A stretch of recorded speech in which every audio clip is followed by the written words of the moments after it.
Price Lord. கிறிஸ்துவில் பிரியமானவர்களே, இன்றைக்கும் உங்களை சந்திக்கிறதில் மிகுந்த மனமகிழ்ச்சி. இன்றைக்கு நாம் தியானிக்க எடுத்துக்கொண்டிருக்கும் வசனம் யோவான் 10ஆம் அதிகாரம் 10ஆம் வசனத்திலிருந்து, திருடன் திருடவும் கொல்லவும் அழிக்கவும் வருகிறானே அன்றி வேறொன்றுக்கும் வரான். நானோ அவைகளுக்கு ஜீவன் உண்டாயிருக்கவும் அது பரிபூர்ணப்படவும் வந்தேன். யாரு திருட? இங்க பிசாசு. எதை திருட வரான்? நம்ம வீட்டில் இருக்கக்கூடிய பணத்தை, நகையை, இதை திருட வரானா? அதெல்லாம் அந்த நகையெல்லாம் எடுத்துகிட்டு போயிட்டு அடகு கட்டில் வச்சு அவன் பணம் பார்க்க போகிறானா? ஒன்றும் கிடையாது. அஃப்கோர்ஸ் நாம் பிசாசுக்கு நம்முடைய வாழ்க்கையில் இடம் கொடுக்கும்போது, வாசலை திறந்து வைக்கும்போது, பிசாசு நம்முடைய உடைமைகள், நம்முடைய வீடு, வாசல், சொத்து, பத்து எல்லாவற்றையும் எடுத்து செல்வான். நஷ்டம் ஏற்படும். ஆனால் முக்கியமாக பிசாசானவன் எதை திருடுவதற்காக நம்மிடத்தில் வருகிறான்? வேத வசனங்களை நாம கூர்ந்து கவனித்தால் அவன் முக்கியமான ஒரு காரியத்தை, விலை மதிப்பில்லாத ஒரு பொருளை, அது நம்மகிட்ட இருக்கக்கூடாதுன்னு சொல்லி அவன் அதை தான் திருட வருகிறான். முக்கியமா அது தேவனுடைய வசனம். ஏசு ஆண்டவர் லூக்கா 8ஆம் அதிகாரத்துல ஒரு காரியத்தை சொல்றாரு. விதைக்கிறவனை பத்தி பேசுறாரு. விதைக்கிறவன் ஒருவன் விதைகளை எடுத்து செல்கிறான். அவன் அப்படி எடுத்து செல்லும் போது சில விதைகள் வழி அருகே விழுகிறது, சில விதைகள் கற்பாறையில் விழுகிறது, சில விதைகள் முள்ளுள்ள இடங்களில் விழுகிறது, சில விதைகள் நல்ல நிலத்தில் விழுந்து அது பலன் கொடுக்கிறது. அப்போ இந்த வழி அருகே விழுந்த விதைகளை குறித்து லூக்கா 8ஆம் அதிகாரம் 12ஆம் வசனத்துல இயேசு ஆண்டவர் இப்படி சொல்லுகிறார். வழி அருகே விதைக்கப்பட்டவர்கள் வசனத்தை கேட்கிறவர்களாய் இருக்கிறார்கள். அவர்கள் விசுவாசித்து ரட்சிக்கப்படாதபடிக்கு பிசாசானவன் வந்து அவ்வசனத்தை அவர்கள் இருதயத்திலிருந்து எடுத்து போடுகிறான். விதை வசனத்தை குறிக்கிறது. பிசாசானவன் அந்த வசனத்தை அவர்களுடைய இருதயத்திலிருந்து எடுத்து போடுகிறான். அதாவது வசனத்தை அவர்களிடத்துல இல்லாதபடிக்கு அதை திருடி செல்கிறான். நீங்க இதே காரியத்தை மத்தேயு 13ஆம் அதிகாரம் 19ஆம் வசனத்திலையும் வாசித்து பார்த்தீர்கள் என்றால், அங்க வேதம் இப்படி சொல்லுது. ஒருவன் ராஜ்யத்தின் வசனத்தை கேட்டும் உணராதிருக்கும் போது பொல்லாங்கன் வந்து அவன் இருதயத்தில் விதைக்கப்பட்டதை பறித்து கொள்கிறான். அவனே வழி அருகே விதைக்கப்பட்டவன். லூக்காவுக்கும் மத்தேயுக்கும் ஒரு அடிஷனல் இன்ஃபர்மேஷன் இங்க இருக்குது. வேதம் சொல்லுது, ஒருவன் ராஜ்யத்தின் வசனத்தை கேட்டும் உணராது இருக்கும் பொழுது, ஆங்கில வேதாகம் சொல்லுது, when they do not understand the word of God. நீங்கள் வசனத்தை கேட்கும் போது, நாம நிறைய வசனங்களை கேட்கலாம், பிரசங்கம் கேட்கலாம், பைபிள் வாசிக்கலாம். ஆனால் அதை உண்மையான புரிந்து கொள்ளுதலோடு தான் நாம படிக்கிறோமா கேட்கிறோமாங்கிறது ரொம்ப முக்கியமான ஒரு விஷயம்.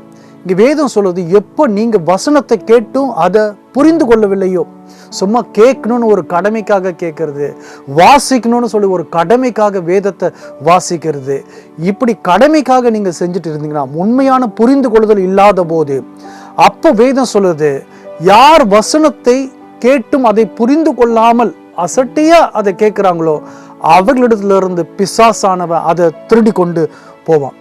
நீங்க முக்கியமா லூக்கா 8ஆம் அதிகாரம் 12ஆம் வசனத்துல ஒரு காரியத்தை நாம கவனிக்கணும். எதற்காக பிசாசானவன் இந்த வசனத்தை நம்மிடத்துல இருந்து திருடி போகணும்? காரணம் இருக்குது. இந்த வசனமே சொல்லுது, லூக்கா 8:12, அவர்கள் வசனத்தை கேட்ட வசனத்தை விசுவாசித்து ரட்சிக்கப்படாதபடிக்கு பிசாசானவன் வந்து அவ்வசனத்தை அவர்கள் இருதயத்திலிருந்து எடுத்து போடுகிறான். இந்த செய்தியிலேயே ரொம்ப முக்கியமான ஒரு விஷயம் இதுதாங்க. நாம வசனத்தை கேட்டு அதை புரிந்து கொண்டு அதை விசுவாசித்து ரட்சிக்கப்படாதபடிக்கு பிசாசு பார்த்து கொள்கிறோம். இந்த ரட்சிக்கப்படாதபடிக்கு, அந்த ரட்சிப்பு என்கிற தமிழ் வார்த்தைக்கு உண்டான கிரேக்க பதம் என்ன தெரியுங்களா? சோசோ. சோசோ என்று சொல்லும் போது வெறும் ரட்சிப்பு மாத்திரமல்ல, ஆத்தும ரட்சிப்பு அல்லது மீட்பை மாத்திரம் இந்த வார்த்தை குறிக்கவில்லை. மாறாக அதற்கு மேலும் பல அர்த்தங்கள் இருக்கிறது. அது சுகத்தை குறிக்கிறது, சரீர பிரகாரமான சுகம், நோயிலிருந்து தேவன் கொடுக்கக்கூடிய சுகத்தை குறிக்கிறது. அது விடுதலையை குறிக்கிறது. அது பிசாசின் பிடியில் இருக்கக்கூடியவர்களை தேவன் விடுதலை செய்வதை குறிக்கிறது. அது எல்லாம் பொல்லாங்கான காரியம், பிரச்சனைகளிலிருந்து தேவன் தம்முடைய பிள்ளைகளை விடுதலை செய்வதை குறிக்கிறது. அது தேவன் கொடுக்கக்கூடிய பாதுகாப்பை குறிக்கிறது. இந்த ஒத்த சொல்லு சோசோ என்கிற அந்த ஒத்த சொல்லுக்கு இவ்வளவு அர்த்தம் இருக்கிறது. அது ஆத்தும ரட்சிப்பை மாத்திரமல்ல, பாவ மன்னிப்பை மாத்திரமல்ல, மாறாக அது சுகத்தை, விடுதலையை, பாதுகாப்பை எல்லாவற்றையும் அது குறிக்கிறது. பிசாசானவன் என்ன செய்யறானாக்கா, வேத வசனத்தை நாம கேட்டு அதை புரிந்து கொண்டு நாம ரட்சிக்கப்படாதபடிக்கு, அதாவது நாம் ஆத்தும ரட்சிப்பை அடையாதபடிக்கு, சுகத்தை பெற்றுக்கொள்ளாதபடிக்கு, விடுதலையை பெற்றுக்கொள்ளாதபடிக்கு, தேவனுடைய பாதுகாப்பை பெற்றுக்கொள்ளாதபடிக்கு அவன் தடை செய்ய வேண்டும் என்ற ஒரே நோக்கத்திற்காக. அது அவனுக்கு பிடிக்கல. நாம நல்லா இருக்கிறது அவனுக்கு பிடிக்கல. ஆகவே தேவன் கொடுக்கக்கூடிய சுகத்தை நாம பெற்றுக்கொள்ளக்கூடாது. சங்கீதம் 107:20 சொல்லுகிறது, அவர் தமது வசனத்தை அனுப்பி உங்களை குணமாக்காதபடிக்கு பிசாசானவன் பார்த்துக் கொள்கிறான். யோவான் 8:32 சொல்லுகிறது, அவர் தம்முடைய சத்திய வசனத்தை அனுப்பி உங்களை விடுதலை செய்யாதபடிக்கு பிசாசானவன் பார்த்துக் கொள்கிறான். வசனம் மாத்திரம் உங்ககிட்ட வந்துடுச்சுனாக்கா, நீங்க வசனத்தை ஏற்றுக்கொண்டு அதை புரிந்து கொண்டு உங்களுடைய இருதயத்திற்குள்ள போய் நீங்க புதைச்சிட்டீங்கன்னாக்கா, நல்ல நிலத்தில் விழுந்த விதைகளாக அந்த வசனம் மாறிவிட்டது என்றால் பின்பு அது பலன் கொடுக்க ஆரம்பிச்சிடும். பலன் கொடுக்க ஆரம்பிச்சுட்டாக்கா அவ்வளவுதான். தேவன் உங்களுக்காக ஆயத்தம் செய்து வைத்திருக்கக்கூடிய எல்லா விதமான பொக்கிஷத்தையும், ஆசீர்வாதத்தையும், நித்திய ஜீவனையும் நீங்கள் பெற்றுக்கொள்ள முடியும். ஆகவே ரொம்ப முக்கியமான ஒரு விஷயம் என்ன அப்படின்னாக்கா, வேத வசனம் தாங்க. அது உங்களுக்கு போய் சேரக்கூடாது. உங்களுடைய இருதயத்தின் ஆழத்துல அது போய் புதைந்து அது முளைத்து எழும்பக்கூடாது. அதுதான் அவனுடைய எண்ணம். ஆகவே என்ன செய்யறானாக்கா, உங்களை ஆண்டவருடைய வசனத்தை கேட்கும் போதே ஒரு அசட்டு தனத்தை உருவாக்கிட்டு அதை திருடி கொண்டு போகிறான். ஆகவேதான் வேத வசனத்தை வாசிக்கும் போதும் சரி, இப்படிப்பட்ட பிரசங்கத்தை கேட்கும் போதும் சரி, சும்மா தூங்கிட்டு இருக்கக்கூடாது. உன்னிப்பா கவனமா என்ன ஆவியானவர் இந்த நபர்கள் மூலமாக பேசுகிறார், என்ன ஆவியானவர் வேதத்தின் மூலமாக என் கூட பேசுறாரு, என் வாழ்க்கைக்கு, என் பிரச்சனைக்கு என்ன தீர்வு ஆண்டவர் வைத்திருக்கிறாரு, ஏசு ஆண்டவர் என்னை எந்த அளவிற்கு அன்பு செய்கிறாரு, ஏசு ஆண்டவர் எனக்கு எப்படி விடுதலையை கொடுத்திருக்கிறாரு, பாவ மன்னிப்பை கொடுத்திருக்கிறாரு, சிலுவையில் ஏசு ஆண்டவர் எனக்காக என்ன செய்தாரு அப்படிங்கிற காரியத்தை நாம நிதானமா வாசித்து, அதை கேட்டு, அதை தியானித்து, அதை விசுவாசித்து நம்முடைய இருதயத்தின் ஆழத்தில் அதை புதைத்து வைக்க வேண்டும். அதுதான் நல்ல நிலம். அங்க புதைத்து வைக்கும் போது அது பலன் கொடுக்கும். சங்கீதம் 119:11 எடுத்து வாசித்தீர்கள் என்றால் வேதம் இப்படி சொல்லுகிறது, நான் உமக்கு விரோதமாய் பாவம் செய்யாதபடிக்கு உமது வாக்கை என் இருதயத்தில் வைத்து வைத்தேன். இந்த வைத்து வைத்தேன்ற இந்த பழைய மொழிபெயர்ப்புக்கு நம்ம சரியான ஒரு விளக்கம் நமக்கு தெரியல. வைத்து வைத்தேன் என்றால் ஒளித்து வைத்தேன் என்று அர்த்தம், அல்லது மறைத்து வைத்தேன், அல்லது பாதுகாப்பாக என் இருதயத்துல வைத்தேன் அர்த்தம். ஏன் சங்கீதக்காரன் நான் அதை வசனத்தை ஒளிச்சு வச்சிருக்கிறேன், என் இருதயத்துல அதை மறைச்சு வச்சிருக்கிறேன், அதை பாதுகாப்பா வச்சிருக்கிறேன்னு ஏன் சொல்றான்? காரணம், அதை பிசாசானவன் திருடாதபடிக்கு அதை நான் ஒளிச்சு வச்சிருக்கிறேன்னு சொல்றான். மிகுந்த விலையேற பெற்ற ஒரு பொருள் உங்க வீட்டுல இருக்குதுன்னா, ஒரு தங்க நகையோ அல்லது டைமண்ட்ஸோ ஒருவேளை உங்கள் வீட்டில் வச்சுருந்தீங்கன்னா, அதை எப்படி அப்படியே தூக்கி சும்மா சேர் மேலே, சோஃபா மேலெல்லாம் வச்சுருப்பீங்களா? எங்கே வச்சுருப்பீங்க? அதை ஒரு லாக்கரில் அதை பத்திரமா நாம் பூட்டு போட்டு அந்த சாவியை ஒரு இடத்துல பத்திரமா வச்சிருப்போம். அந்த அளவுக்கு நாம் ரொம்ப கவனமாக இருப்போம் இல்லையா? இந்த உலகத்தில் இருக்கக்கூடிய எந்த பொருளுக்கும் நிகர் கிடையாதுங்க ஆண்டவருடைய வசனம். அது வந்துட்டா போதும், உங்களுக்கு நித்திய ஜீவன் இருக்குது, ஆத்தும ரட்சிப்பு இருக்குது. வசனத்தை விசுவாசித்து நீங்கள் ரட்சிக்கப்படாதபடிக்கு தான் பிசாசானவன் அந்த வார்த்தைகளை திருடி கொண்டு போகிறான். காரணம், உங்களுக்கு அதனுடைய மதிப்பு என்னன்னு தெரியல, ஆனா பிசாசுக்கு அதனுடைய மதிப்பு என்னன்னு நல்லா தெரியும். அப்ப மதிப்பு மிக்க தேவ வசனத்தை நாம நம்முடைய இருதயத்துல பொக்கிஷமாக அதை பாதுகாக்க வேண்டும். அப்படி என்றால் அதை விசுவாசித்து அனுதினமும் அதை தியானித்துக் கொண்டே இருக்க வேண்டும். அதுதான் வேதம் சொல்லக்கூடிய விஷயம். இருதயத்துல வைத்து மறைத்து வைப்பது என்றால் என்ன? அதை ஒவ்வொரு நாளும் தியானிக்கணும். அந்த ஜீவனுள்ள வசனத்தை, இயேசுனுடைய அன்பை, இயேசு தம்முடைய வார்த்தைகள் மூலமாக நமக்கு வெளிப்படுத்திருக்கக்கூடிய காரியங்களை, சத்தியங்களை, வாக்கு தத்தங்களை, அவருடைய அன்பை பற்றியதான காரியங்களை நம்முடைய இருதயத்துல வைத்து அனுதினமும் அதை தியானித்து நாம ஆண்டவரை துதிக்கணும். அப்பா, எனக்காக இவ்வளவு காரியங்களை செஞ்சிருக்கிறீங்க, செய்ய போறீங்க, நான் இதை விசுவாசிக்கிற ஆண்டவர்னு சொல்லி நீங்க சந்தோஷமா வாழ கற்றுக்கொள்ள வேண்டும். அப்படி நீங்கள் இருதயத்துல அந்த விதையான வசனத்தை நீங்கள் புதைத்து வைக்கும் போது பிசாசானவன் அதை பறித்து கொண்டு போகாதபடிக்கு நீங்கள் பாதுகாப்பாய் வைத்து அனுதினமும் அதை தியானிக்கும் போது என்ன நடக்குனாக்கா அது நாள் பட பலன் கொடுக்கும். நீங்க சொல்லுங்க, ஒரு விதையை விதைக்கிறீங்க, விதைச்ச உடனே என்ன அடுத்த நாள் உங்களுக்கு ஆப்பிள் ஆரஞ்சு அது கொடுத்துருதா? ஒன்றும் கிடையாதுல்ல. விதையானது மண்ணுக்குள்ளே புதைக்கப்படுகிறது. ஒரு காரியத்தை நீங்கள் வெளிப்படையா பார்க்க முடியாது உடனடியாக. அது ஒரு சில நாட்களை எடுத்துக்கொள்ளும். அது வேறு ஒன்றி பரவி மண்ணுக்குள்ளே பின்பு முளை தெழும்பி கொஞ்சம் கொஞ்சமா வளர்ந்து பின்பு தான் அது ஒரு பர்டிகுலர் காலகட்டத்தில் அது கனிகளை கொடுக்க ஆரம்பிக்கும். அப்போ வேத வசனம் கூட உடனடியாக எனக்கு ஒரு பலனை நான் பார்க்கல, நான் ஜெபித்த ஜெபத்திற்கு ஒரு பதில் கிடைக்கல, நான் வசனத்தை நம்பினேன்னு, ஆனா ஏன் ஆண்டவர் எனக்கு அற்புதம் பண்ணலன்னு சொல்லி ஒரு சில பேர் அடம் பிடிச்சிட்டு உடனடியாக அதனுடைய பலனை பார்க்கணும், அப்படி இல்லைனாக்கா எனக்கு ஆண்டவர் வேணாம் சொல்லி ஒரு முடிவோடு கூட இருக்கிறாங்க. அவர்கள் கவனிக்க வேண்டிய ஒரு விஷயம், விதையானது உடனடியாக முளைத்தெழும்பாது. அதுக்கு டைம் வேணும். ஒரு பெரிய மிராக்களை பார்க்கணும், அற்புதம் பார்க்கணும், அதிசயங்களை பார்க்கணும், மற்றவர்களுக்கு நடக்குது, எனக்கு ஏன் நடக்கலைனாக்கா நீ எவ்வளவு காலம் அந்த வார்த்தையை தியானித்து உங்களுடைய இருதயத்துல புதைத்து வைத்திருந்தாய்? அதை சொல்லு.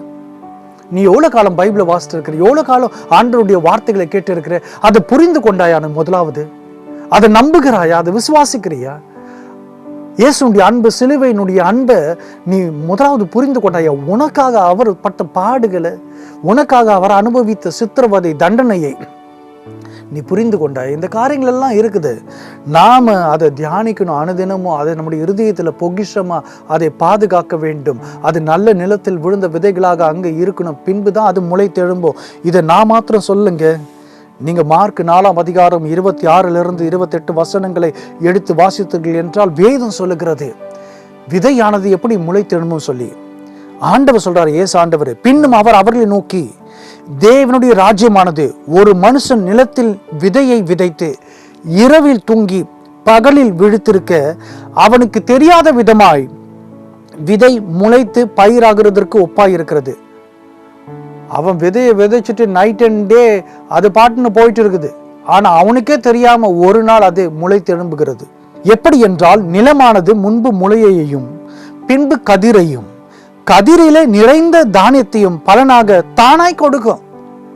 நீங்க ஒரு முறை விதைச்சிட்டீங்கன்னாக்கா அது தானா முளைத்து எழும்போம். அதை நீங்க கையை பிடிச்சி மண்ணுக்குள்ள இருந்து தூக்கி விட வேண்டிய அவசியமே இல்லை. அது மாதிரிதான் ஆண்டவருடைய வசனத்தை நீங்கள் ஏற்றுக்கொண்டால், விசுவாசித்தால், இன்றைக்கு நீங்க கேட்கக்கூடிய செய்தியை நீங்க விசுவாசித்து உங்களுடைய இருதயத்தில் நீங்கள் பதித்து வைத்து கொண்டால் இது பலனை கொடுக்கும். இந்த வசனம் என்ன சொல்லுது, இந்த சத்தியம் உங்களுடைய வாழ்க்கையில நடைபெறும் பிரியமானவர்களே. ஆகவேதான் பைபிளை வாசிக்கணும், தொடர்ந்து செய்திகளை கேட்கும் போது ரொம்ப கவனமா கேட்கணும், உன்னிப்பா கேட்கணும், கவனக்குறைவா இருக்கக்கூடாது, தூங்கிட்டு இருக்கக்கூடாது. நிறைய பேர் செய்தியை தூக்கி எறிஞ்சிட்டு அசட்டை பண்ணிட்டு அப்புறம் கடைசியா போயிட்டு கதறி அழுது என் தலை மேல கையை வச்சு எனக்காக ஜெபம் பண்ணுங்க, எனக்கு இப்படி பிரச்சனை இருக்கு, அப்படி பிரச்சனை இருக்குன்னு சொல்லி புலம்பி அழுவார்கள்.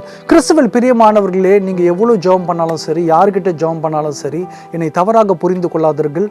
ஜெபம் நல்லதுதான். ஆனா தேவ வசனத்தை நீங்கள் கேட்டு முதலாவது அதை புரிந்து கொள்ளாமல் அதை விசுவாசிக்காமல் போனால் எவ்வளவு ஜெபம் பண்ணாலும் ஒன்னும் நடக்க போறது கிடையாது.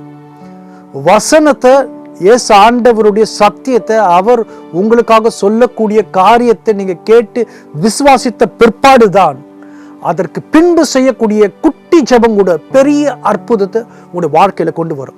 அதிசயங்கள் நடக்கும். நோயிலிருந்து சுகத்தை பெறுவீர்கள், வறுமையிலிருந்து மீள்வீர்கள், குடும்பத்துல சமாதானம் வரும், மேன்மை வரும், ஆத்தும ரட்சிப்பு வரும். தேவன் பெரிய காரியங்களுடைய வாழ்க்கையில செய்வார். அது எப்போ அப்படின்னாக்கா, விதையானது விதைக்கப்பட்டு பின்பு அது கொஞ்சம் கொஞ்சமா டைம் எடுத்து ஒரு நாள் அதுக்கு உண்டான பலனை கொடுக்கும். அது உங்களுடைய வாழ்க்கையில மிகுந்த சமாதானத்தை, சந்தோஷத்தை கொண்டு வரும். ஆமீன். எத்தனை பேர் விசுவாசிக்கிறீங்க? இன்று முதல் நீங்க வேத வசனத்தை கவனமா வாசித்து ஆண்டவருடைய செய்தியை கவனமா கேட்டு அதை விசுவாசித்து உங்களுடைய இருதயத்துல புதைத்து வையுங்கள். சொன்ன காரியத்தை கர்த்தர் செய்வார், பலன்களை அனுபவிப்பீங்க. ஆமேன். நம்ம ஒரு குட்டி ஜெபம் செய்யலாமா? Thank you Lord. அப்பா, இந்த வேலைக்காக நன்றி செலுத்துகிறேன் சாமி.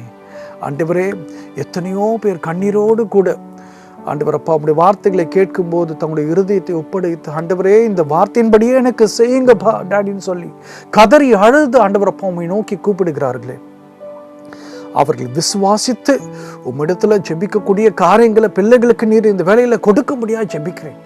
யாரெல்லாம் இப்படி அநேக வருஷங்களாய், மாதங்களாய், பல நாட்களாய் இப்படிப்பட்ட வாக்குத்தத்தமான வசனங்களை எல்லாம் உரிமையாக்கி கொண்டு ஜெபித்து அவருடைய ஆசீர்வாதத்திற்காக காத்து கொண்டிருக்கிறார்களோ, இப்போது இயேசுவின் நாமத்தில் அற்புதங்களை காணும்படியாய், மாற்றங்களை காணும்படியாய், அதிசயமான காரியங்களை தங்களுடைய வாழ்க்கையில காணும்படியாய், தங்களுடைய பிள்ளைகளுடைய வாழ்க்கையில காணும்படியாய், தங்களுடைய வேலை ஸ்தலத்துல ஊழியத்துல காணும்படியாய் இயேசுவின் நாமத்தில் ஜெபிக்கிறேன். பிள்ளைகளுடைய கண்ணீரை எல்லாம் துடைக்கப்பட்டு அற்புதம் நடக்கட்டும். எங்கள் ஜீவனுள்ள நல்ல பிதாவே, ஆமென், ஆமென். God bless you all. கர்த்தர் உங்களை ஆசீர்வதிப்பாராக.